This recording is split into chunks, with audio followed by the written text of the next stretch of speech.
Welcome. This is Robinson Ranch. My name is Kat Robinson if I haven't met you before. I can talk about farming all day, as I'm sure most of you can too. This is family land. My husband grew up here and then we bought it back when we got married, and it's been a business for 6 years, but it's been cattle or horses or any number of things before that. So it's pretty cool to be able to work on land that's never been anything else. So we know what's been done to it since the beginning, so that's pretty fun. Really just started all this from growing a garden in my own backyard, and it just kept getting bigger and kept getting bigger, and it got out of hand. And I started shoving zucchinis into people's hands at church, and you know, you maybe have been there. And then here we are 6 years later. So one of the things that we are super passionate about is the people side of this, mostly because I am a super extrovert, so I didn't want to farm alone. I didn't want to be out here just working in a field in silence, and so I always surround myself with lots of people. But turns out you can't really do this job alone anyway, so it's been a really big deal. I think maybe the fact that we're kind of, you can see we're surrounded by neighborhoods. We're kind of in suburban area with a lot of high-end houses. Like my kids are the poor kids at the school right here. It's all right, that's fine. But they all have they want their kids to know what farm life looks like, and they have no connection to it. And so I think that's the biggest thing, and I'm sure you'll hit on this too. I feel like our generation has come all the way back. Maybe our grandparents knew where their food came from or grew some of it. Our parents were thrilled that there was a supermarket and they could get everything in one place. And then our generation is like, I think I'm being lied to about every little part of this, and I don't have any idea where it comes from or who grows it. And I think we're really craving that connection to the land and the grower. And so I've been shocked at how many group volunteer things we can do here, and people are chomping at the bit to do it and then thank me at the end. My husband thinks that's absolutely insane that people will come out here and work on a farm for a couple hours and leave with lettuce and think they won. And I'm not duping them. I'm very open about what we're doing. Yeah, I say the word work in the blurb more than once, like, we're going to work. Your kids will chase chickens. You know, it's a whole experience. But I think that's what they want. I think they want the experience, and as long as none of the projects we've done have been super specific, unskilled labor works. You'll see when you go out and do the tour, there's a few garden beds that look like a snake, or if you let a kid do transplants, there's some over here and there's some over here. As long as you can let your hands go of some of those little details, it's hugely beneficial. We've had a lot of homeschool army. A lot of moms and kids will come out and do all kinds of awesome things, and because they want their kids to be connected to it too. So as long as we gather eggs and we talk about each part of it as we're doing it, they get basically a full tour out of the whole thing. We've had a middle school came out, we had a high school come and planted 17 50-foot rows of okra in 20 minutes by hand, y'all. You know how long that would have taken us. So I almost cried. That's so helpful. And I'm always shocked that people want to do that. But I think we really are, as long as you're capitalizing on people really do want to be on the farm. Like, think of all the U-picks that are suddenly, that's like a new thing. Isn't that funny? You know, people have been picking that forever. But we do a lot of events too that aren't just work. It's not just slave labor. But we have a chick naming party in the spring, and so we have to buy chickens anyway. We just write them on the barn wall. Super fun, and it costs you some Sharpies. So you can do that. And then the kids come back and ask about their bird, and it's sometimes good news. You're like, oh, it's been a year and a half. I'm pretty sure that Susie's gone, but you know, you don't know. We do a lot of classes here. When you go through the building, you'll see there's a little classroom in there. I wish it was already bigger, but we just did one this last Saturday, a kombucha making class. People just want to be on the farm, want to learn how to do something new. Dogs are really needy. I'm sorry about that. We obviously do a gardening class because that's just too easy not to, and we can walk around and touch each thing. They can even go home with the plant. Like, it's just so interactive. It's easy. I want to do a canning one. We did a microgreen class too, which is something that we do a lot of here. You'll see when you go through. But I think the more reasons you have to tie someone's feet to your farm, the more lifelong customers you'll have. And that's been huge for us. And again, not in a manipulative way, just they're connected to it. These are real people. That's someone's face that grows that. That's, you know, a real family that benefits from it. And I think you don't forget and go back to Walmart after that. We have a farm store in here, and we just opened it up for 2 days a week. So Saturday mornings and Wednesday mornings, 9 to noon every week. And so we don't do farmers markets. That's kind of worked Like, it's entirely moms and women that run this farm, and so we're all working on the school calendar. So I have to drop off and pick up, this is the window. And so it just hasn't worked for us to add Saturday to that. And so we just decided right before COVID, which was fortunate, that we do home delivery. So the majority of our stuff you order online, and we have 35 other local vendors, so we kind of have the farmer's market, and we just put it on your porch. And so when you fall in love with the farm, you just keep ordering those things, and that works for us. And then there is a different clientele that wants to come to the farm too. So Saturday morning's been good, and again, I think the more reasons you're standing out here, the better. They want to shake your hand, and they want to go, what did you do with this, or how are you growing this in January? And that's always fun. I also do a ton of social media, and I know that's not everybody's bag. I probably would dump a lot of these things if I wasn't doing it for this. But people want to see pictures of your farm, and it's easy to take good pictures of your farm. It's so different than I think the average person's life. I think if you have a 15-foot square grass yard, you never see any of these things. And so I think it's just really interesting to people, and it catches their attention a lot easier than normal social media stuff. But I think telling the story has the biggest part of this. Like I said, if our grandparents knew where those eggs came from, where they raised them themselves, our parents were happy that they could pick everything up in one location, and we're like, I want to ask questions about those eggs. I want to know where they came from. I think the more the storytelling you do, and the more hands-on, feet on the ground here, walking around, seeing it, touching things. You know, they say at even just buying clothing, if you touch it, you're 80% more likely to buy it. I think that's kind of true here too. The more things you touch, you experience. You walk into that greenhouse and you can feel that heat and the humidity. It's a whole different thing than what you can see in a picture. So it's worked really well for us. I'm not going to take any credit though, because this whole thing was God's idea. I didn't have any intention of farming. This just blew up. So we're just hanging on. But you'll get the tour of all the things. If you have any really specific questions, holler. Do you want to go ahead and talk? So have you say something about the subscription boxes? Okay, so we do a mix of us. Okay.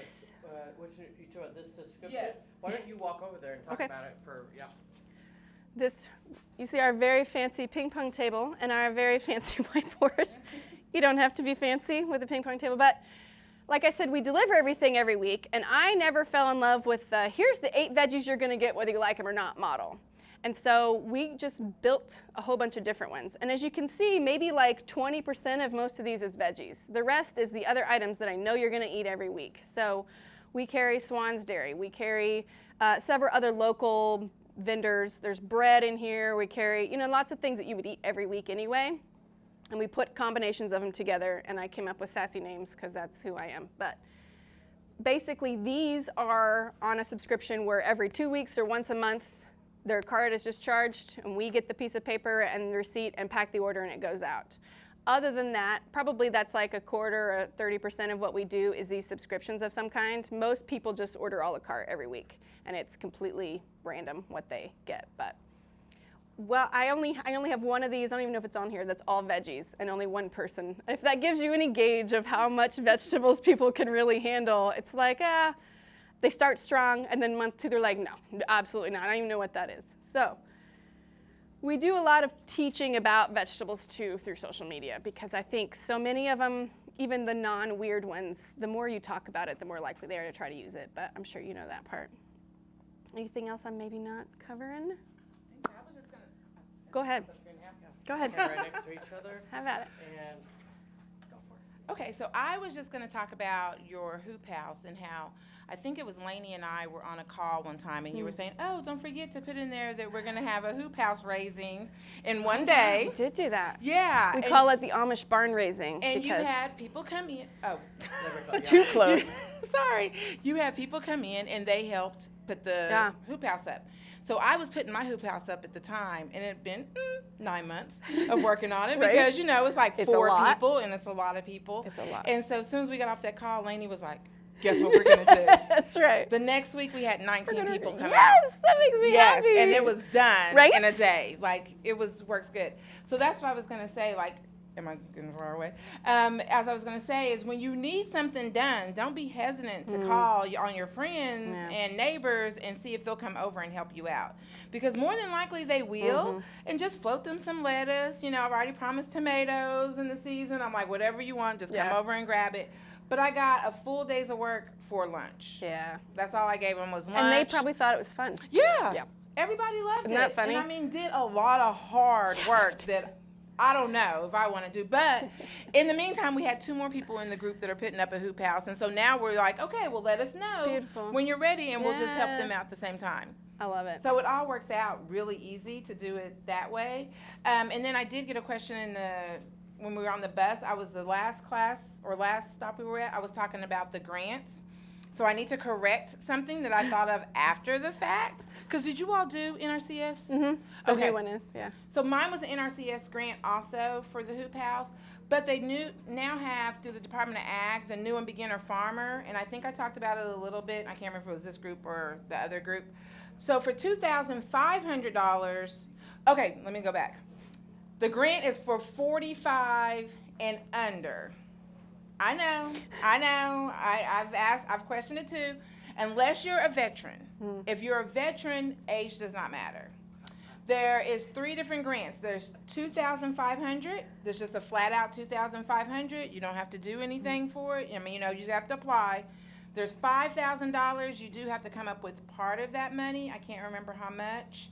Then there's a $10,000 grant where you have to match. They give you $10,000. You got to match $10,000. So you got to come up with your $10,000 first, and then they will match you $10,000. The paperwork, maybe 5 pages long. You do have to do a 10-minute presentation. I did mine on Canva that I had never used before, and I had it done in like 3 hours. That's not bad. The presentation. So they ask you a few questions during your presentation, and then they contact you within the month and let you know that if you got the grant or you didn't get the grant, and it's done quarterly. So every quarter, a new one comes up. So if you don't qualify, don't get your paperwork in the first time, the next one I believe is coming up in March. And then you should know by April if you got the grant. So there are different grants to do out there. Unfortunately, that is one that stops at the age of 45. That's the only problem. The only I know. I'm sorry. Don't shoot the messenger. But yeah, so there are a few other ones. There's a diversification grant, and I don't know why that word is so hard for me to say. But there is that grant. It's a $10,000 grant also. Age does not matter on that one. So if you are now, because you all do elderberries, right? So now if you say, okay, we want to switch over to goats, because Langston goats, then you can go in there with a diversification grant for $10,000 and say you want to be able to get fencing and different things like that. You want to be able to purchase the goats. You want to do something different with that. And I think even, and I might be wrong, so I need to find out about this one for sure. It might be that you can do an added value to your elderberry, and that would be a diversification grant also. So it's worth looking into. So it has to be something you haven't done before? Is correct. To do the diversification. Do you have fruit trees? Yeah. How many? 5. Okay. What kind of fruit trees? Are they all the same? No. Right? You have There's berries? something. We have, yeah. Dang, what I know. do you not have? We have our hand in a lot of pots, just but like a little bit. No. I can kill them. No, don't do that. It wouldn't take much. But do you do jam out of them? No. Okay, there's your diversification. I don't want to make jam. We'll find something. Yeah, we'll figure out Find something. Yeah, so I mean, you just have to come up, talk to other people and see what they're doing versus what you want to do or what you've thought about doing, and now make that into the diversification. Good. Yeah, this big hoop house out here was the NRCS grant. Yeah, We got. it wasn't here last year. It wasn't. Yes, it's up and it's full. They had yes. a barn raising. We did one day. One day and then one day for plastic, which is my least favorite. Have you guys? How many have put up a hoop house before? Is that just unbearable, or am I just a huge baby? It's worth it to pay someone to do it. Yes, you are not lying, and that's what I tell everybody to do. So my hoop house is 30 feet wide, 96 feet long. That's what that one is. We got the plastic on. My dad said, hey, let's stop for lunch. We ate pizza. We wiggle wired both end walls. Yeah. We were like, let's stop for lunch. We were walking back to the hoop house as the wind took it and took the whole plastic Oh off. no. Everybody said, just cry. And I said, I can't. I could not get it out. It was 2 weeks later, and I was sitting in the house by myself, and I just bawled. Been there. And my dad called. He's like, "What are you doing?" I was like, "The hoop house plastic is gone." He's like, "That was 2 weeks ago."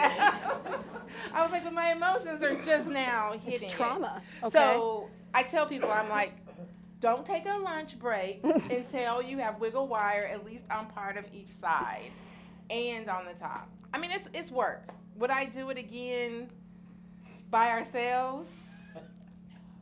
I will pay the company to come and I think we've put up 2. This first one was we had a family member who had the bones laying in a field, and we came out and got them, hauled them back from Tahlequah, and then, so I'm married to an engineer who's very good at I just kind of hand him things, and he figures out how to do something with it. And so we put that up, put you'll see heavy duty wooden in walls. Every single post has got concrete. It's over-engineered if anything else, but it's held really well for a DIY. And I agree, after these 2, I think I would just pay out of pocket for the next one to be put up. Like, it's so much less work. Very You don't have worth to think doing. about it.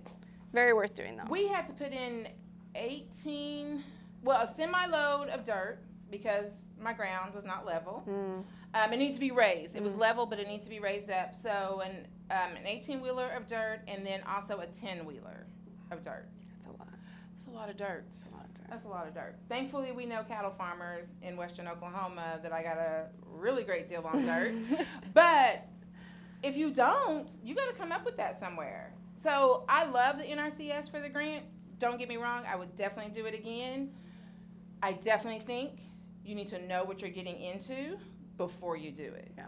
It is not easy. Like, I don't know, we probably spent $300-400 in cement because we least. cemented it down because your end walls need to be cemented in. And our kit didn't come with the bottom board, which made me super nervous, so we put all that stuff in. I had to do all the bottom boards because our kit does not come with bottom boards. I will say our kit was from Focus Farms, Mine PH. too. Yeah, Okay. he did a solid job. Yeah. They thought through everything. I think they did a very good job. Steve Hill. His videos are about as cowboy as humanly possible, which is also fun. Very true. Very true. Yes. And then I had Steve Did a good Epson job. come and help me. Oh, that's good. So I had like the teacher and the student. Oh, wow, that's really both. good. So that really helped out. That's good. It was a good process. But would I do it again by myself? No. No, but a group makes it fun. Like she said, we fed everybody lunch, and you all are laughing and making fun when something goes wrong, instead of just, if my husband and I were putting that up, we would just get divorced, I think. Yeah. I don't think that's healthy. So it was good to have a group where that kind of diffuses all of think the it does weird help. problems. One of my coworkers came when we were putting the plastic on the day it ripped off, and he said, "Well, Keisha, just think, you just taught 19 people what not to do," and I was like, Fair. not really how I wanted to do it, but okay, if that's what works for you. So now 19 people know to put plastic on and don't stop for lunch. Never trust the plastic. Yeah, and there was no wind before we were doing it. Like it was less than 10 miles an hour. It was perfect day to do it, and that gust of wind just took it, and we couldn't do anything. Are any of you from Norman area? Did you guys have any damage last night? Some family did. Yeah. One of our students, her and her brother's house is basically destroyed. We were from Duncan and we had a lot of damage. Yeah. Was it just straight line winds? Yeah, were there actually outright tornadoes, or was it just? A lot of Jeez. F2s. I was up sitting, and I think it just split for Tulsa. I don't know how we got lucky, but We were in Broken Arrow spending the night, so we were glad we weren't there. But yeah, right. we had all the phone calls and Yeah, right. Are you okay? pictures this morning. So I had somebody text me yesterday. She was like, "Is there anything we can do for the greenhouses?" Absolutely not. For something like that, Let's just pray. pray. That's right. our greenhouses and hoop houses were right in the pathway, but we pray over them daily, Yeah. and they didn't have no damage at all. There you go. Well, that's good. But houses around us all have damage and businesses. It was spotty and weird too, wasn't It it? was the weirdest Weird thing. night. Any hoop house questions? I know, like growing in hoop house. You'll see how full they both are. We kind of, I don't know how much of this she'll cover when Jill works with me full time, and so she can tell all the stories. She'll probably tell you stuff about me that you don't even want to know, but in this first, like we said, everything was just, trial and error in this first house. And so I made the walkways are massive. Like I think I cheated ourselves a whole bunch of growing space by overdoing it. And so then we overcorrected. We did the next one. There's like nowhere to go. She was hauling compost into the back corner today and couldn't even get a wheelbarrow there. And we were like, we've gone too far. We need to swing it back. But you have to make all that up, right? So even if you get this awesome kit and they help you put this thing on your land, you got to figure out how to fill it, how much, where to put it. I agree, we've already had a dump truck of compost here we've already used this spring. I did a whole dump truck of mulch this spring already. How do you get your compost? Organic. The guy right down, I have his name, Sean something. Like the permaculture guy? Possibly. He's right there where the city mulch site is. They're turning that into organic compost right there. Oh. So I'm a big fan. It's real light and airy, which is amazing for my heavy clay soil. In fact, it's over there in a pile. You'll get to see it and touch it on your way by. For a truckload? Yeah. And they'll deliver it? Yeah. Okay. Yeah. I think he pretty much has to. Yeah. But I have a friend who has an old school dump truck that he comes out and does. Like the mulch, you can get the free mulch from the city, but I'm not going to go there with my pickup truck and scoop it. So he's hauled it for $50, which is... That's a good price. Right? And then we haul it by hand. As you can see, there's no tractors around here. So, yeah. Are you doing drip irrigation? No, it's overhead spray at both of these places, and then we have the really fancy ones in the garden. Okay. I don't know the name of them. What are they? Sprinkler? Yes. I am not the biggest fan of drip lines at all. I think the labor you spend putting them down and picking them up and replacing them every year, you might as well lose in the water overhead, but that's just my opinion. Okay. So I put that sprinkler up once and leave it for the whole year. Think of how much time you spent on the other way. But Gotcha. I don't have desert climate here either, so I'm sure it would be different if we had to savor every drop of water. No, we're on city water, believe it or not. Oh, wow. I know. You haven't done a well through No? FSA and... No. Is there a grant for that? There is. We USDA? need to talk. We need Yeah. to talk. There's a cow. So yeah, we keep cheating the cows too. So this whole property was horses 100 years ago, and then we've had cows on it for 12 now. And then I just keep ticking away at their space to now we just have 2, and I think we're probably maxed out on how much space they get at this point. But more food. We gotta grow more food. Right. Nothing wrong with that. Yeah. And they're just turning to natural compost for you anyway. They are. Well, they also get, so the garden's way out here. Anytime we're pulling plant stumps out, I just chuck them over the fence and they eat them. I don't have to haul them all to the compost pile. So they get really a great diet. Yeah. We like to tell people they only have one bad day. Oh, I get it. It's taco and burrito. They're spoiled. They'll come to your hand and eat out of your hand. So, yeah, don't feel bad for them. Any other How questions? much do you, I know you have a farm store, what's your ratio of selling where you have to go and take to people, or versus they actually come and pick up to your farm store? Is there a difference? It's probably like half and half at this point because we have a few bigger accounts, like a few restaurant accounts. And then we work with Fresh RX here in town that takes big portions of food all the time. Majority of people are still doing delivery. Like we probably send out 50 or 55 a week deliveries, and then the store's random. You might have, like we had a kombucha class this last weekend, so we had 30 people in the store, but sometimes it's 4. So it's kind of a mix. It's tipping more towards big veggie accounts than anything as far as produce. Yeah. So when you have the kombucha class last week, did you do a kombucha starter kit that people could purchase? Yes. So we make our own, lots and lots of it. And so we're always either have too many scobies or not enough. We're playing that game anyway. So when we do a class, we save up and have a bunch of them they can purchase at the end. So the class price comes with one that's already made. So they leave with a drinkable kombucha and then all the instructions. And then I'm just a very hands-on teacher, so I literally make them wash their hands and we do the whole thing in front of them. Like, here's A, B, C, D, so you can't, walk away confused. And then they shop the store at the end, which the best advice I was ever given was, I can't remember his name, but he had an alpaca farm. He came to one of these conferences 3 years ago. Some of you will probably know who he is. He said, your tour needs to start and end, not you guys, normal people, start and end in the farm store. Because that's really, you're not asking for donations. Some of these times we do farm tours that are paid, we'll do field trips for schools, that kind of thing, that's paid. But a lot of times with stuff like the class, you get your little bit that they paid for the class, but the money's in the farm store. I need you to buy local. It doesn't have to be mine, it doesn't have to, there's lots of people doing it well, but you gotta make sure you keep running them through that part of it. And that's been beneficial too. I don't always do a good job of explaining that part, but. So take us in your farm store. Come on, let's go. Do me take this off?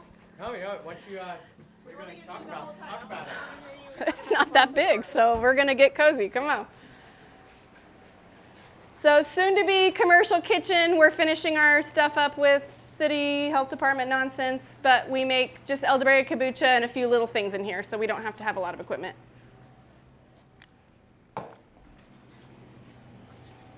You can see the grow room. She'll talk about that on the tour too. We have about 97 iterations of this farm store. We started with just donated fridges because that's how you do stuff on pennies, y'all. We just put in these big fancy ones and they have already paid for themselves because people don't want to buy food if they can't see it. We are simple creatures, aren't we? So like I said, all of our goodies are in the fridge, a few things in the freezer, and then we have 35 other vendors, it might be more than that now, of a lot of local people, a lot of things we've picked off from the farmer's market that we can carry all the time. You might recognize a whole lot of the names that you see in here, the people that you already know. I was definitely shocked at how much these fridges and freezers cost. Have you ever priced them? It's like a car. Why? So the first 2 weeks of April, we'll do big plant sales events out here too, where we open up the greenhouses and we have everybody's garden starts. So, you know, basically once you're starting your own tomatoes, you always start too many, kind of just keep going, and now we just start all the same plants in excess for everybody to come by. So that helps with, you know, the fact that you put all of your money into compost and dirt and seed early in the year and you don't make anything for a while. Plant sales kind of alleviate that a little bit. So it's like a quick hit, and then we can start growing stuff in the ground too. So you're stocking stuff from other vendors, aren't you? Yeah, yeah. This is awesome. So do they pay to have shelf space, or do you do? I used to start that way. I get 25% or more. A few items are more than that. And we don't charge for delivery. We just make them meet a $30 minimum, which is easy to do with groceries. All right, guys, so I don't know if Kat told you, but they've owned this property for about 13 years, and they've been in business for about 6. When I started working with her, we didn't have either of these greenhouses. The shop wasn't here. We were working out of her garage and out of her kitchen, and the outside garden and the barn was all that we were using, and it was much smaller than it is now. So you guys are getting to see a lot of the fruits of a lot of hard work, and you know, we're still doing our business based on CSA, customers coming to the farm and purchasing directly. We have a couple organizations that we are selling to, some wholesale customers, but we're not doing farmers markets right now because it's really hard for us to do farmers markets. It's hard for us to commit to doing those, so we've had to get really creative with how we do things, but we have had a lot of success, and we just kind of wanted to show you guys where it all started. This first greenhouse that we're going to see is our older one, and it is not roll-up sides. It gets really hot, but now that we have a second greenhouse, we are going to be stripping the plastic off of this one and using it just with shade cloths this summer. So it's kind of exciting. We're going to be able to do a lot more in there. In the years past, nobody wanted to go in there to harvest because it was like 120 degrees in the summer. So I'm looking forward to using it this year with just shade cloths on it. So let's go on in. We call this one Tally because it came from Tahlequah, and this one is Eddie because it came from Edmond. So let's go check out Tally.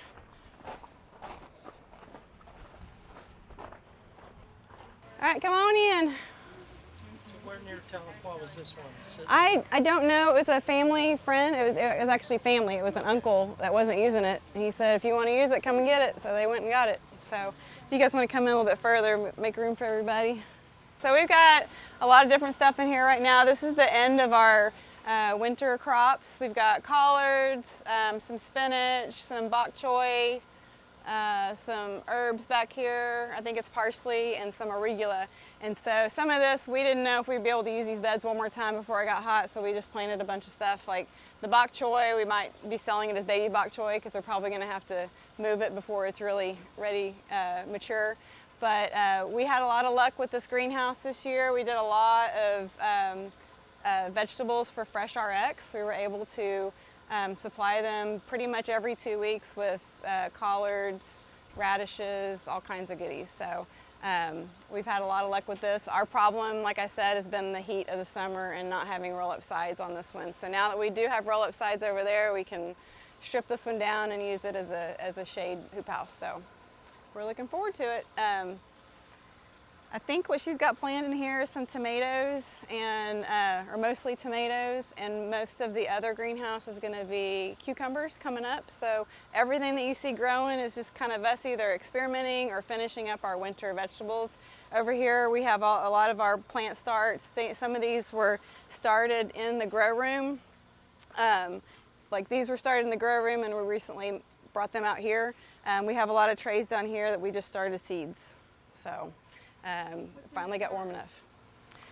Those jars, that is fish poop, fish fertilizer. So we have an aquaponics system behind you that we don't do a whole lot. We don't really sell much out of that. It's just for Kat and her family to have vegetables kind of year round for them. What's growing in there right now is just stuff for their table. But those fish produce a lot of poop, and we can use it as fertilizer, so we don't have to buy that anymore. So that's what's bottled up over here the last time we cleaned it out. So. But yeah, you guys can take a look around if you have any questions. This is our newer greenhouse. Like I said, we got the roll-up sides. We had to put our chicken netting up so the chickens don't get in here and have lunch. But we've just been trying different stuff in here since this is new.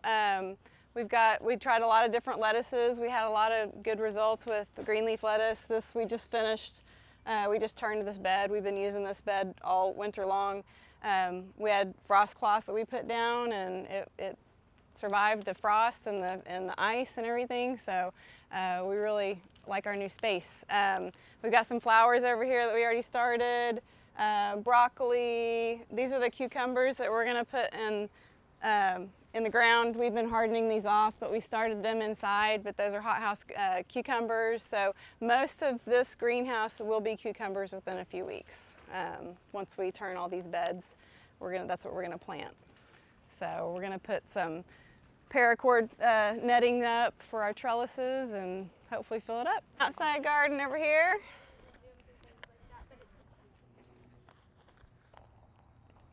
All right, so it's not much to look at right now, but we have been expanding this garden pretty much every year and stealing land from the cows to start planting more stuff. Most of what you see out here is going to be bell peppers, okra, and tomatoes on these 50-foot rows. We've got some other things. We'll do like a row of zinnia in there. We have long stem flowers that we grow for cut flowers, and then here and there we put marigolds and basil and stuff to help us with pest control, and it makes it pretty. And then in these raised beds, these are mostly going to be flowers for our cut flowers. We have some blackberry bushes over here. We do a few different things, but mostly these raised beds are going to be flowers. We do cut flowers for deliveries. We do, if you come out here to shop, we have one price for a jar. You can come out here and cut your own flowers, make your own bouquet. We do different things throughout the year, but I think this is our third year to do cut flowers, and it's been working really well for us. So. What flowers do you think grow the best? We have with zinnia. We love zinnias because they're long stem. They're good. They last forever in a jar in a bouquet. We add basil to our bouquets as well. We do marigolds. This year she's trying some snapdragons. She's got ranunculus in the greenhouse right now. They don't like heat though, so they're probably not going to be here for long. But yeah, zinnias are our favorite, so we've had lots of luck with that. And tomatoes, we do almost all cherry tomatoes. We haven't had a lot of luck with our big tomatoes, and our customers don't seem to buy them very much. They like to buy cherries, so that's most of what we grow. And we decided this year not to mess with squash and zucchini because it ends up being, it's just a lot of time and energy, and we get one big harvest out of it, and that's it. And then the vine borers and the squash borers and the squash bugs get the rest of it. So we just decided this year we're not going to mess with it, and we're going to put our time and energy into the other stuff, the tomatoes and the okra. And we've got onions planted out here. This is our first year to try some green onions. So we're we're trying some different things. We've got carrots for the first time in there, so. How are their carrots doing? They're real small. They're like little bitty. So every time we tried carrots here and there just to tinker around with them, and you know, it was, again, it's a lot of work for not a whole lot, and then you look at what you pay for them in the grocery store and you know your customers aren't going to buy them for what it costs you to make them. So, but you know, we're learning a lot about how to prep the beds and the soil that they like, and so we have some neighbors around us. Avery Acres, Matt with Avery Acres helps us out a lot. We help each other out, and we learn from each other. And so he grows a lot of stuff that we don't, and vice versa. So yeah, that's the good thing about having a community around you, is you don't have to do it all, because somebody else is probably doing what you're trying to learn, and they can help you out. So What made you decide to make metal beds like this? the price. The price, okay. The price. Well, these are 2 years old, and lumber was outrageous. So yeah, they got the corrugated metal for a lot cheaper, and Kat's husband put them together. So they bow out when we get them filled with dirt. They kind of bow out a little bit, but I mean, it still works. Do they heat the soil up too much? We haven't had any issue with them. Yeah. But they're kind of shady. Yeah. Yeah, we haven't had. The only issue we've had is that they bow out, but yeah, that's just something to look at. So we do have irrigation out here now. We had water lines ran last year. Up until then, we were running hoses from every faucet on the house. We were running hoses all the way out to the barn, all the way out to the greenhouses. When that shop was built, there wasn't a bathroom. We didn't have plumbing yet, so we kind of had to do things as we could make them happen. So as she grew her business, we were able to do more around here. We did that second greenhouse we got through a grant, so that's been a blessing. That, you know, we worked on that for 2 years and we finally got it, and so we're just really happy with the progress that we're making. So inside we have it's a horse barn that's been converted to chicken coops. So there's 2 stalls. Each stall has a food and watering system in it, and we have to maintain that twice a week, and then we gather eggs every day. But you can go in there and check that out. We have about 130 chickens right now, and we do have our guard dogs, and we do have roosters for predator control. And they have a automatic door. They put themselves to bed at night, and the door closes, and then during the day the door's open, and they have free range of the pasture over here in their chicken yard. So you guys can come back here and check that out.